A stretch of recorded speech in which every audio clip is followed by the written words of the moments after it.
హే! Hi! Hello ఎట్లున్నారు? మంచిగున్నారా? నేనైతే మస్తున్నా. ఇంగా అప్పుడే ఆఫ్టర్‌నూన్ షిఫ్ట్ టైమ్ అయిపోయిందనమాట. అదేనండి లంచ్ చేసే టైము. ఇంగా ఒక పక్కన నేనైతే రైస్ పెట్టేషినా ఆల్రెడీ. ఇవాళైతే బెండకాయ కర్రీ వండుతున్నా. నిన్న మా ఆయన ఒక కిలోన్ని బెండకాయలైతే పట్టుకొచ్చిండన్నట్టు. ఇప్పుడు అదేంటో బెండకాయల రేటు చాలా తక్కువనమాట. ఇక్కడ రూ. 35 ఏమో ఉంది కిలా.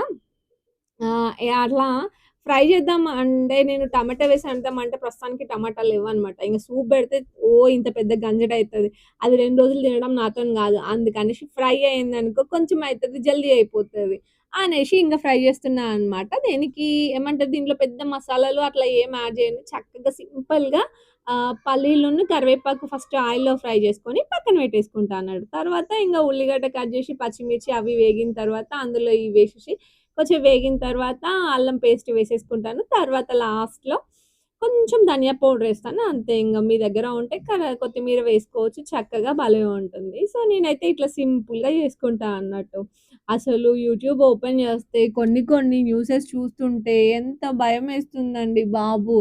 చిన్న బాబండి. చిన్న బాబు ఒక పాపని చంపడం ఏంటండి? అది కూడా 9 సంవత్సరాల పాపని. చంపింది కూడా పెద్ద అది కాదు. చిన్న మైనరే అన్నమాట.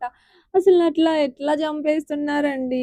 ఆ అబ్బాయికి అంత ధైర్యం ఎక్కడొచ్చిందసలు? నేను చిన్నప్పుడుది నాదొక ఇన్సిడెంట్. చిన్నప్పుడు కాదులే ఒక 3, 4 ఇయర్స్ బ్యాక్ అన్నమాట. మా అమ్మ వాళ్ళ ఇంట్లో కోళ్ళు మస్తుండేవండి. సో, ఇంగ ఒకరోజు ఏమైందంటే నేను గిన్నెలు కడుగుతుంటే మస్తు చిరాకు పెడుతున్నాయన్నట్టు.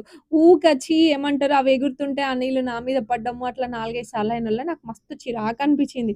ఈ అమ్మ ఊకే వస్తున్నాయి అనేసి ఏం చేసినా చేతిలో గరిటె ఉంటే ఆ గరిటెతోటి టపీమని ఒకటేసాననమాట. అది కింద పడి గిలగిలా, గిలగిలా కొట్టుకుంటుంది. నేనంత గట్టిగా గూడా వేయలేదు కానీ పాపం దానికి దెబ్బ తగిలినట్టుంది. అది గిలగిలా, గిలగిలా కొట్టుకుంటుంటే ఇంగ నాకు భయమేసి చకచకా వెళ్ళేసి కొన్ని నీళ్ళు తాగిపిచ్చేసి దాన్ని ఇట్లా ఇట్లా అని అంటే ఇంగ అప్పుడది లేషి అక్కడి నుంచి పరిగెత్తుకుంటూ వెళ్ళిపోయిందనమాట. అసల ఆ ఒక్క సెకండ్ అది గిలగిలా కొట్టుకుంటుంటే నాకైతే ఎంత భయమేసిందో నిజంగా నమ్ముతారో లేదో గానీ నాకైతే అసలు షివరింగ్ వచ్చేసింది. నా బాడీ అంతా వణికిపోతుంది. అయ్యో! నేనొక ప్రాణిని చంపేసానా అని. అంటే ఇక్కడేంటంటే ఒక చిన్న కోడి పిల్లని దాన్ని చంపినా మనల్ని అడిగేటోళ్ళు ఎవరు లేరు. కానీ ఆ ఒక్క సెకండ్ నేను పడ్డ ఆ భయము నాకిప్పటికి గుర్తుందన్నట్టు. అట్లా ఒక చిన్న కోడిని ప్రాణం లేని ఒక మాటలు రాని ఒక జీవిని చంపితేనే అంత భయమేసింది. అట్లాంటిది ఒక మనిషి ఎలా చంపుతాడసలు నాకర్థం గాదు. ఎంత ధైర్యం ఉండాలండి. ఎంత గుండె ధైర్యం ఉండాలి గదా! ఏమంటారు? నాకైతే నిజంగా చాలా ఇట్లాంటివి న్యూసెస్ చూస్తుంటే చాలా భయమేస్తుందనమాట.